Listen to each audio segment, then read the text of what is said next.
शांति। आज की तारीख है 16/4/2023, 16 अप्रैल 2023। आज बाबा की अव्यक्त मुरली है जो कि 3/4/1994 में बाबा के द्वारा चलाई गई थी। इस मुरली का शीर्षक है संतुष्टता का आधार, संबंध, संपत्ति और सेहत। संतुष्टता का आधार, संबंध, संपत्ति और सेहत।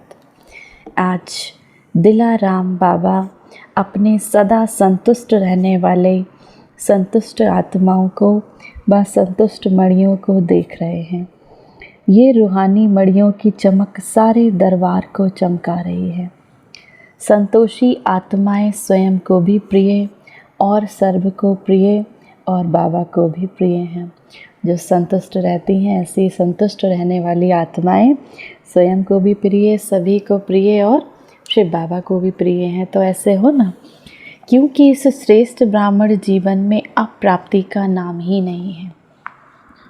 सर्व प्राप्तियां संपन्न आत्माएं हों तो जहाँ सर्व प्राप्तियां वहाँ सदा संतुष्टता स्वतः और स्वाभाविक है ही। इस ब्राह्मण जीवन में बाबा ने इतना संपन्न हम आत्माओं को बनाया, ज्ञान से, गुणों से, अतीन्द्रिय सुखों से, कितना बाबा ने हमको संपन्न बनाया। तो बाबा कहते हैं इस ब्राह्मण जीवन में अप्राप्ति का नाम ही नहीं है। नेचुरल स्वभाव उसका संतोष का है और संतुष्टता का स्वरूप व स्वभाव निजी संस्कार ऐसा श्रेष्ठ है जो असंतुष्ट आत्मा को भी संतुष्टता का वाइब्रेशन वायुमंडल, संतोष वायुमंडल में बदल देता है। इस संगम युग में विशेष बाबा की देन संतुष्टता की है। इस संगम युग पर विशेष बाबा की देन संतुष्टता की है। एक संतुष्टता की विशेषता और विशेषताओं को भी सहज अपने समीप लाती है। अगर आपके पास संतुष्ट रहने की विशेषता है, सेटिस्फाई रहते हो, संतुष्ट रहते हो, तो ये विशेषता और भी विशेषताओं को सहज आपके पास ले आती है। लेकिन सदा संतुष्ट हो। ड्रामा एक्यूरेट है ये समझकर साक्षी भाव से देखते हुए सदा संतुष्ट हो। परिस्थिति कितनी भी बदल ले, लेकिन संतुष्टता की स्थिति को परिस्थिति बदल नहीं सकती। पर स्थिति है ही बदलने वाली, लेकिन स्वयं की संतुष्टता की स्थिति सदा प्रगतिशील है। अब आपके सामने कैसी भी हिलाने वाली परिस्थिति आए, कैसी भी विषम परिस्थिति आए, कैसी भी कठिन परिस्थिति आए, ऐसे अनुभव होती है जैसे पपेट, कठपुतली का शो देखते हो ना। बाबा कहते हैं ऐसी अनुभव होता सब कुछ है लेकिन होता कठपुतली है, पपेट है। तो कैसी भी परिस्थिति पपेट शो लगता है, कठपुतली का शो लगता है। आजकल का जो फैशन है, कार्टून शो अच्छा लगता है ना। होता तो शेर भी है, बिल्ली भी है, होती है, लेकिन होता है क्या? कार्टून। कहानी पूरी होती है लेकिन है कार्टून की स्टोरी, रियल नहीं है। कभी भी कोई भी परिस्थिति आए तो यही समझो कि एक बेहद की स्क्रीन पर कार्टून शो चल रहा है, या फिर पपेट का शो चल रहा है, कठपुतली का शो चल रहा है। कैसी भी कोई परिस्थिति आए तो समझो जैसे कि किसी कोई कार्टून का शो चल रहा है। तो वह देख कर के परेशान होंगे या मनोरंजन करेंगे? शो देखना तो अच्छा ही है ना। तो ये माया का व प्रकृति का ये भी एक शो है जिसको साक्षी स्थिति में सदा संतुष्टता के स्वरूप में देखते रहो। अपनी शान में रहते हुए देखो। संतुष्ट मणि हूँ, संतोषी आत्मा हूँ। ये है संगम का श्रेष्ठ शान। तो शान में स्थित होना आता है ना कि परेशान होना अच्छा लगता है। सदा संतुष्टता की विशेषता को इमर्ज रूप में स्मृति में रखो। सदा संतुष्टता की विशेषता को अपने इमर्ज रूप की स्मृति में रखो। मैं संतुष्ट मणि आत्मा हूँ। मुझे बाबा ने अनन्य खजानों से भरपूर कर दिया। प्राप्तियों में विशेष संबंध और संपत्ति आवश्यक है। संबंध में भी अगर एक भी संबंध अप्राप्त है तो संपूर्ण संतुष्ट नहीं होंगे। तो संबंध भी सारे चाहिए और अविनाशी चाहिए। अगर कोई भी संबंध विनाशी है तो अप्राप्ति और असंतुष्टता हो जाती है। अब हमें क्या करना है, हमें अपने सारे संबंध एक शिव बाबा से, कभी शिव बाबा हमारी माँ बन जाए, कभी उन्हें पिता के स्वरूप में देखें, कभी उन्हें अपने बच्चे के स्वरूप में देखें, कभी उन्हें अपना घर का मुखिया बनाएं। तो सारे संबंध एक अविनाशी परमात्मा से होने चाहिए। अगर कोई संबंध विनाशी है, किसी देहधारी से है, तो वो क्या कराता है, अप्राप्ति और असंतुष्टता लाता है। लेकिन एक ही वर्तमान संगम युग है जिसमें सर्व अविनाशी संबंध एक बाबा से आप अनुभव कर सकते हो। सतयुग में भी संबंध बहुत थोड़े हैं, सारे नहीं हैं, लेकिन इस समय जिस संबंध की आकर्षण हो, अनुभूति करना चाहो, वो सारे संबंध परम आत्मा द्वारा अनुभव कर सकते हो। हर एक के जीवन में संबंध की भी अलग अलग पसंदी होती है। किसी को बाबा का संबंध इतना अच्छा नहीं लगेगा, दोस्त बना लो। अगर किसी को बाप का संबंध नहीं अच्छा लगता, अपना पिता नहीं, तो बाबा को अपना दोस्त बना लो। लेकिन एक समय पर एक से सर्व संबंध प्राप्त हैं। सर्व प्राप्ति है कि कुछ रहा हुआ है। अब बाबा से सारी प्राप्तियाँ ली या अभी कुछ रहा हुआ है। फिर बाबा पीछे बैठे हुए बच्चों से पूछते हैं, आपको क्या लगता है? आज नए नए को आगे बैठने का चांस दिया है। अच्छा, जो कल्प में पहली बार आए, उस समय बाबा मिलन में जो पहली बार गए थे 1994 में, तो बाबा उनसे हाथ उठवाते हैं। बाबा कहते हैं, भले पधारे। बाबा का भी पदम गुना स्नेह संपन्न स्वागत कर रहे हैं। बाबा भी अपने हर एक बच्चे का पदम गुना स्नेह देते हैं और स्वागत, दिल से स्वागत बाबा बच्चों का करते हैं। नए होते भी कल्प कल्प के अधिकारी हैं, ये तो समझते हो ना। बाबा सदा कहते हैं, बड़े तो बड़े हैं लेकिन छोटे समान बाबा हैं, बाप हैं। इसीलिए सदा अपने रूहानी बेहद के संपूर्ण अधिकार के निश्चय और नशे में रहो। तो बाबा बच्चों से कहते हैं, आप बड़े तो बड़े हैं लेकिन छोटे भी बाबा के समान हैं। बेहद का नशा है, हद का नहीं रखना। देखो कितने श्रेष्ठ अधिकारी हो जो स्वयं शिव बाबा ऑल माइटी अथॉरिटी के ऊपर आपने अधिकार रख दिया। तो कितने श्रेष्ठ अधिकारी हो। दुनिया में कैसे कैसे अधिकारी हैं, कोई IAS अधिकारी, कोई PCS अधिकारी, लेकिन आपसे श्रेष्ठ अधिकारी नहीं हैं। क्योंकि जो ऑल माइटी अथॉरिटी के ऊपर, जो परमात्मा के ऊपर, जो संसार को चला रहे हैं, आप सब बाबा के बच्चों ने उनके ऊपर अधिकार रख दिया। तो आपसे श्रेष्ठ अधिकारी इस संसार में कोई नहीं। तो अपने आप को श्रेष्ठ अधिकारी समझना। परमात्म अधिकारी, इससे बड़ा अधिकार और है क्या। जब बीज को अपना बना लिया तो वृक्ष तो समाया हुआ है ही। सर्व संबंधों का भी अविनाशी अधिकार ले लिया। और संपत्ति में भी अगर सिर्फ स्थूल संपत्ति है तो सदा संतुष्ट नहीं रह सकते। स्थूल संपत्ति के साथ अगर सर्व गुणों की संपत्ति, सर्व शक्तियों की संपत्ति और श्रेष्ठ संपन्न ज्ञान की संपत्ति नहीं है तो संतुष्टता सदा नहीं रह सकती। स्थूल संपत्ति के साथ साथ अगर आपके पास धन है और उस धन के साथ साथ अगर सभी गुण नहीं हैं, सब शक्तियों से अपने आप को नहीं भरा, ज्ञान से अपने आप को नहीं भरा, तो संतुष्टता आपके जीवन में रह नहीं सकती। लेकिन आप सबके पास ये श्रेष्ठ संपत्तियां हैं। संपत्तिवान हो ना, बाबा पूछते हैं, इतने संपत्तिवान हो ना। दुनिया वाले तो सिर्फ स्थूल संपत्ति वाले को संपत्ति भव का वरदान देते हैं। जिसके पास बहुत धन होता है कहते हैं ये करोड़पति है, ये अरबपति है, उसको संपत्ति भव का वरदान देते हैं। लेकिन आप सबको वरदाता उस परम पिता परमात्मा शिव बाबा सर्वश्रेष्ठ संपत्ति भव का वरदान देते हैं। आपको वो वरदाता बाप, आपका पिता सर्वश्रेष्ठ संपत्ति के वरदान का वरदान देते हैं। तो सब संपत्ति है क्या कि कोई कम है, फुल है ना। पीछे वालों के ऊपर सबसे ज़्यादा बाबा ध्यान देते हैं, आगे वालों का ध्यान बाबा की तरफ ज़्यादा है। और बाबा का ध्यान किस पे है, पीछे वाले बच्चों की तरफ ज़्यादा है। जितना ही दूर हैं उतने ही नैनों में समाये हुए हैं। साकार वतन में तो साकार बातें होती हैं। देखो परम धाम में आप सभी आत्माएं कितनी समीप होगी, सभी साथ होंगे ना। और सूक्ष्म वतन में भी इतना बेहद है, जितना समीप आना चाहे आ सकते हो। लेकिन बच्चों का स्नेह निराकार और आकार को भी साकार बनाना चाहता है। बच्चे क्या चाहते हैं, हमें शिव बाबा निराकार स्वरूप में हैं, उनको भी हम महसूस कर सकें, आकार स्वरूप में देख सकें। तो बाबा कहते हैं उनको भी साकार स्वरूप में चाहते हैं बच्चे। तो बाबा क्या कहते हैं, जी हजूर, जी हाजिर। बच्चे तो बाबा के भी हजूर हैं, मालिक है ना। मालिक को हुजूर कहा जाता है और बालक को भी मालिक कहा जाता है। तो सभी कौन हो, संतुष्ट मड़ियाँ। कितना प्यार बाबा बच्चों से करता है, तो उसका नशा हम सब बच्चों को रहना चाहिए। संबंध में भी संतुष्ट और संपत्ति में भी संतुष्ट। संबंध, संपत्ति और तीसरी होती है सेहत, तंदुरुस्ती। आप सभी तंदुरुस्त हो, ना कि बीमार हो।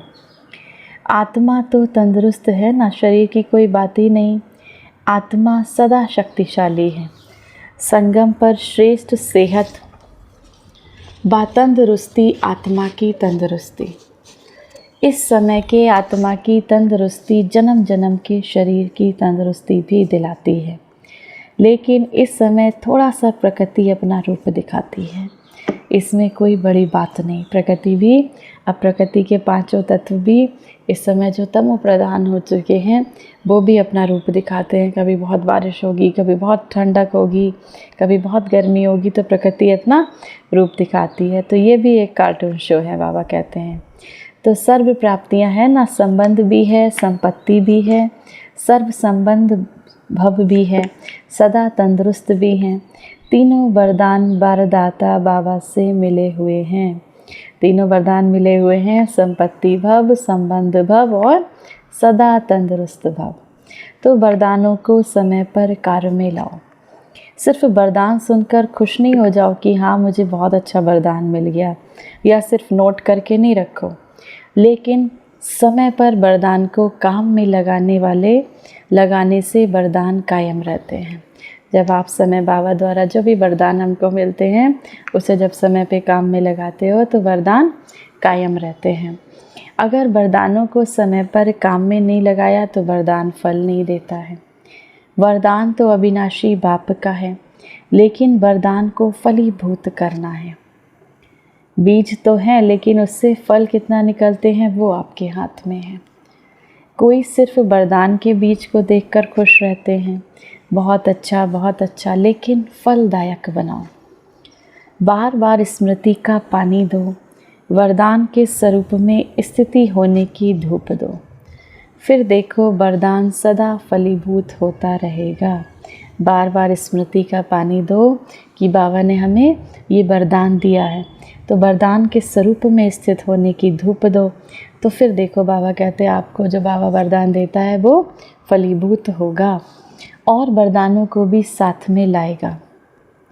वरदानों के फल स्वरूप बन जाएंगे। तो आज के त्रिवरदान को फलीभूत करना है और समय पर ज़रूर याद रखना है। समय पर भूल जाते हो, पीछे पड़ते रहते हो कि हाँ ये वरदान तो बाबा ने दिया था, और जब समय आता है तो उस समय बाबा कहते हैं बच्चे भूल जाते हैं। तो बाबा कहते हैं स्मृति रूपी पानी उसको देते रहो। वरदानों को जितना समय पर कार्य में लगाओगे उतना वरदान और श्रेष्ठ स्वरूप दिखाता रहेगा। तो सभी को वरदान मिला ना। अच्छा, चारों ओर के देश विदेश के सर्व संतोषी आत्माओं को, संतुष्ट मणियों को, सर्व प्राप्ति संपन्न आत्माओं को, जिन्होंने भी याद पत्र कार्ड आज के दिवस के भी भेजे हैं, तो आज के विशेष दिवस की भी सर्व बच्चों को याद प्यार पदम गुना स्वीकार हो।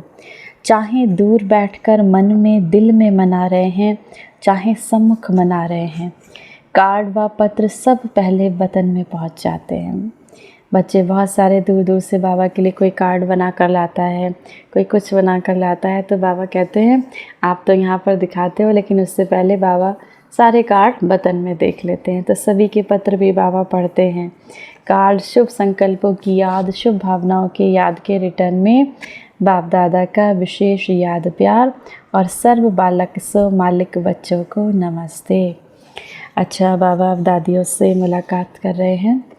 सूक्ष्म इशारों की भाषा तो जानते हो ना, जैसे अव्यक्त बाबा इशारों की ही भाषा जानते हैं। अव्यक्त वतन में तो नैनों की भाषा और इशारों की भाषा है। तो आप भी जानते हो ना कि नैनों की भाषा जानते हो, साकार से सीखे हो ना। मुख की भाषा तो सुनी, अभी है नैनों की भाषा। नैनों की भाषा बड़ी प्यारी है, क्योंकि अब अंत के समय में बाबा कहते हैं अंतर्मुखी रहना है, आवाज़ से परे तो जाना ही है। फिर भी बाबा जी हजूर तो करते ही हैं। अच्छा, बाबा पर्सनल मुलाकात कर रहे हैं। इसकी पहली पॉइंट है, स्वयं और समय पर भरोसा नहीं, इसीलिए दृढ़ संकल्प से कमज़ोरियों को निकाल दो। सभी अपने को विश्व सेवाधारी अनुभव करते हो। विश्व सेवाधारी व विश्व कल्याणकारी वही बन सकता है जिसके पास सर्व शक्तियों का खजाना संपन्न है। तो सर्व शक्तियों का स्टॉक जमा है।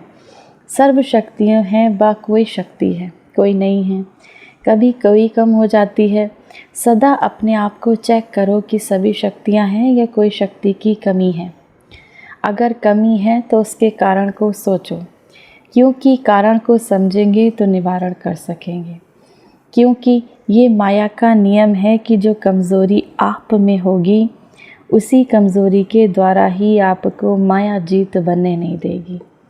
तो वर्तमान समय भी समय प्रति समय माया उसी कमज़ोरी का लाभ लेगी, और आगे चलकर जब अंत समय आएगा तो वो कमज़ोरी आपको धोखा दे देगी।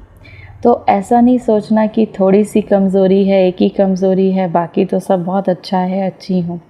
एक एक कमज़ोरी अपनी अंदर से निकालनी है। एक कमज़ोरी भी धोखा दे देगी, इसीलिए कोई भी कमज़ोरी अपने अंदर रहने नहीं दो। अगर स्वयं नहीं मिटा सकते तो कोई का सहयोग ले लो। जो शक्तिशाली आत्माएं हैं उनका सहयोग लो। विशेष योग का प्रयोग करो। कोई भी कमज़ोरी है उसको मिटाने के लिए बाबा कहते हैं विशेष योग का प्रयोग करो। लेकिन अगर एक भी कमज़ोरी आपके अंदर रह गई तो अंत समय में वही कमज़ोरी आपको बार बार परेशान करेगी। किसी भी विधि से कमज़ोरी को मिटाना ही है, ये दृढ़ संकल्प करो। ये भी नहीं सोचो कि आगे चलकर हो जाएगा, नहीं, अभी से निकाल दो। क्योंकि स्वयं पर और समय पर कोई भरोसा नहीं है। ऐसे नहीं सोचो कि आगे चलकर ये करेंगे हो जाएगा, नहीं। आपका स्लोगन है अभी नहीं तो कभी नहीं। तो जो करना है वो अभी करना है, क्योंकि बाबा संपन्न है और आपका बाबा से प्यार है। तो बाबा जैसा बनना ही प्यार का प्रैक्टिकल स्वरूप है, क्योंकि हमारा शिव बाबा गुणों का, शक्तियों का सागर है। तो अगर आप बाबा से प्यार करते हैं, बाबा से आपका प्यार है, तो बाबा जैसा हमको भी मास्टर शक्ति का सागर, शांति का सागर बाबा जैसा बनना ही है। यही हम बाबा को प्रैक्टिकल प्यार का सबूत दे सकते हैं। जितना बाबा से बहुत बहुत प्यार है, इतना ही पुरुषार्थ से भी बहुत बहुत प्यार हो। जितना शिव बाबा से प्यार, उतना बाबा ने जो हमको होमवर्क देते हैं, जो पुरुषार्थ करने के लिए बाबा ने कहा है, उससे भी प्यार होना चाहिए। जितना बाबा से प्यार के लिए फलक से कहते हो कि 100% से भी ज़्यादा प्यार है, ऐसे ही पुरुषार्थ के लिए भी कहो। सोचेंगे, करेंगे नहीं, सब कमज़ोरियाँ ख़त्म। अपनी हर एक कमज़ोरी को ख़त्म करने का पुरुषार्थ करो, योग करो। इस सब कमज़ोरियों को जड़ से ख़त्म करो। गे नहीं करो, बाबा कहते हैं ख़त्म करना ही है। शिवरात्रि मनाने आए हो तो कुछ तो बलि चढ़ेंगे ना। बाप दादा सभी बच्चों को संपन्न देखना चाहते हैं। बाबा का प्यार है, इसीलिए बच्चों की कमी अच्छी नहीं लगती। तो क्या याद रखेंगे कि सदा संपन्न संपूर्ण रहना ही है, कि थोड़ी थोड़ी कंप्लेन करते रहेंगे। बाबा कहते हैं अब क्या याद रखना है कि हम बच्चों को सदा संपन्न संपूर्ण रहना ही है, ना कि कंप्लेन करते रहना है। कंप्लीट बनना है। कंप्लेन ख़त्म, सारी शिकायतें ख़त्म, संपूर्ण बनना है, कंप्लीट बनना है, संपन्न बनना ही मनाना है। दूसरी पॉइंट है बेस्ट को बेस्ट बनाना, अर्थात बेस्ट को वेस्ट बनाना, अर्थात होली हंस बनना। सभी अपने को सदा होली हंस अनुभव करते हो। होली हंस का अर्थ है संकल्प, बोल, कर्म जो व्यर्थ होता है, जो वेस्ट होता है, उसको समर्थ में बदलना। क्योंकि व्यर्थ जैसा पत्थर होता है ना, पत्थर की कोई वैल्यू नहीं और रतन की बहुत वैल्यू होती है। तो व्यर्थ को समाप्त करना अर्थात होली हंस बनना। इस समय बाबा कहते हैं व्यर्थ बच्चों को बहुत परेशान करता है, तो व्यर्थ को समाप्त करना है। तो व्यर्थ को समाप्त करना आता है। होली हंस फौरन परख लेता है कि ये काम की चीज़ है कि नहीं।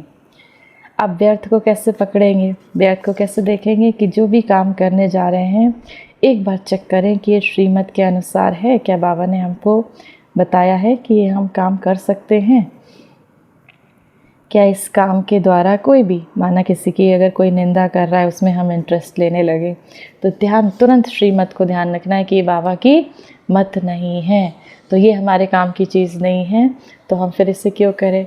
तो बाबा ने कहा कैसे परखोगे कि ये काम की चीज़ नहीं है, ये काम की है। तो आप होली हंस हुए तो व्यर्थ समाप्त हुआ, क्योंकि अभी नॉलेजफुल बने हो। अगर अभी संकल्प बोल या कर्म व्यर्थ गवाते हो तो सारे कल्प के लिए अपने जमा के खाते में कमी हो जाती है। जानते हो ना, नॉलेजफुल हो तो जानते हुए फिर क्यों व्यर्थ करते हो। चाहते नहीं हो लेकिन हो जाता है, ऐसा कहेंगे। जो समझते हैं अभी भी हो सकता है वो हाथ उठाए। जो समझते हैं अभी भी हम व्यर्थ को ख़त्म कर सकते हैं वो हाथ उठाए। आप हो कौन? राजयोगी। अब बाबा बच्चों से पूछते हैं आप कौन हो, अपने आप को स्मृति दिलाओ, मैं राजयोगी आत्मा हूँ। राजयोगी का अर्थ क्या है? राजा हो ना तो मन को कंट्रोल नहीं कर सकते। अब किंग में तो, राजा में तो रूलिंग पावर होती है, तो आप में रूलिंग पावर नहीं है। अमृत बेले फिर सारा दिन में बीच बीच में अपना ऑक्यूपेशन याद करो, अपना बिजनेस याद करो कि मैं कौन हूँ, क्योंकि काम करते करते स्मृति मर्ज हो जाती है, भूल जाते हो कि मैं राजयोगी हूँ। इसीलिए बार बार अपनी स्मृति मिलाओ, मैं राजयोगी हूँ। ये नियम बनाओ, ऐसा नहीं समझो कि हम तो हैं ही राजयोगी, लेकिन राजयोगी की सीट पर सेट होकर कोई भी कार्य करो, नहीं तो चलते चलते कर्म में बिजी होने के कारण योग भूल जाते हो, सिर्फ कर्म ही रह जाता है। लेकिन आप कर्म योगी कंबाइंड हो। योगी सदा ही रूलिंग पावर, कंट्रोलिंग पावर में रहे। फिर राजयोगी डबल पावर वाले कभी भी व्यर्थ सोच नहीं सकते। तो अभी कभी नहीं करना, सोचना भी नहीं है। राजयोगी वेस्ट कर सकते हैं क्या? बाबा कहते हैं राजयोगी कभी भी अपने किसी भी कर्म को, संकल्प को व्यर्थ नहीं गवा सकते। तो ये कौन सा ग्रुप है? बाबा को भी बेस्ट ग्रुप अति प्यारा लगता है, जो बहुत बेस्ट होता है, जो बहुत अच्छा, बेस्ट माना अच्छा जो होता है, वो ग्रुप बाबा को बहुत प्यारा लगता है। क्योंकि 63 जन्म बहुत वेस्ट किया, अब 63 जन्म तो बहुत वेस्ट किया, बहुत व्यर्थ गवाया, इसीलिए बाबा को अब बेस्ट ग्रुप, अच्छे से अच्छा ग्रुप प्यारा लगता है। अभी ये छोटा सा जन्म बेस्ट ही बेस्ट है, ये छोटा सा जन्म हमारा बेस्ट ही बेस्ट है, अच्छे से अच्छा है। अच्छा, आज की मुरली से वरदान है, अटूट याद द्वारा सर्व समस्याओं को हल करने वाले उड़ता पंछी भव। जब ये अनुभव हो जाता है कि मेरा बाबा है, तो जो मेरा होता है वह स्वतः याद रहता है, याद किया नहीं जाता। मेरा अर्थात अधिकारी प्राप्त हो जाना, मेरा बाबा और मैं बाबा का, इसी को कहा जाता है सहज योग। ऐसे सहज योगी बनकर एक बाबा की याद के लगन में मगन रहते हुए आगे बढ़ते चलो। ये अटूट याद ही सर्व समस्याओं का हल कर उड़ता पंछी बनाए उड़ती कला में ले जाएगी। ये अटूट याद ही सर्व समस्याओं का हल करके उड़ती पंछी बनाए उड़ती कला में ले जाएगी। स्लोगन है आज की मुरली से, मनन शक्ति के अनुभवी बनो तो ज्ञान धन बढ़ता रहेगा। अब ये ज्ञान का धन कैसे बढ़ेगा? जब आप इस ज्ञान का मनन करेंगे। मुरली पढ़ी, मुरली के कुछ पॉइंट्स नोट किए हमने, जो भी पॉइंट्स हमको अच्छे लगे उसको हमने नोट किए, फिर उनको पढ़ते रहना है, बार बार उसको ध्यान करना है, मनन करना है, चिंतन करना है। फिर भूले तो एक बार फिर पॉइंट्स पढ़ लिया, अच्छा आज की मुरली में बाबा ने क्या विशेष कहा, तो अब ये बार बार इसको दोहराते रहना है, मन ही मन मनन चिंतन करते रहना है। तो तो ज्ञान का जो धन है वो बढ़ता रहेगा। बार बार बाबा का ज्ञान याद आएगा तो इससे ज्ञान का धन बढ़ता रहेगा। तो क्या विशेष आज बाबा ने हम सब बच्चों को बताया। पहला तो कोई भी परिस्थिति आए तो उसको देखना, डिटैच होके देखना, समझना है, खुशी नहीं गंवानी है, संतुष्ट रहना है सबसे पहले। और समझना है जैसे पपेट शो चल रहा है, जैसे कोई कार्टून का शो चल रहा है। Drama is accurate. जब से हम बाबा के बने, ड्रामा हम सब बाबा के बच्चों के लिए कल्याणकारी है। हो सकता है अभी हमें दुख लग रहा हो, लेकिन कहीं ना कहीं उसमें कल्याण छुपा होता है, तो उसे देखते हुए संतुष्ट मणि रहना है। फिर बाबा के तीनों वरदानों को बार बार ध्यान में लाना है, संपत्ति भव, संबंध भव और तंदुरुस्त भव। तो बाबा कहते हैं संपत्ति, बाबा ने ज्ञान की कितनी संपत्ति दी है। सारे संबंध बाबा से जोड़ सकते हैं, कभी माँ का, कभी पिता का, कभी दोस्त का, जो भी चाहे बाबा से संबंध बना सकते हैं। फिर बाबा 21 जन्म हमको तंदुरुस्त रहने का वरदान भी देते हैं, 21 जन्म निरोगी काया का वरदान भी देते हैं, दुख भी नहीं होगा उस 21 जन्मों में। तो ये तीनों वरदान बार बार इमर्ज करते रहना है कि बाबा ने हमें ये वरदान दिया। तो बाबा कहते हैं भूलना नहीं है, समय समय पर बच्चे भूल जाते हैं, तो इन वरदानों को याद करते रहना है। अब व्यर्थ को मिटाना है। बाबा कहते हैं आप होली हंस बच्चे हो, आप चेक करो कि क्या हमारे लिए सही है, क्या हमारे लिए गलत है, क्या हमारे काम की चीज़ है, क्या नहीं है, क्या श्रीमत के अनुसार है, क्या नहीं है। इसे चेक करते हुए व्यर्थ को समाप्त करके होली हंस बनना है। सूचना है आज मास का तीसरा रविवार है। सभी राजयोगी तपस्वी भाई बहनें 6:30 से 7:30 बजे तक विशेष योग अभ्यास के समय अपने आकारी फरिश्ते स्वरूप में स्थित होकर विश्व परिक्रमा करते हुए प्रकृति सहित सर्व आत्माओं को लाइट माइट देने की सेवा करें। अच्छा, ओम शांति।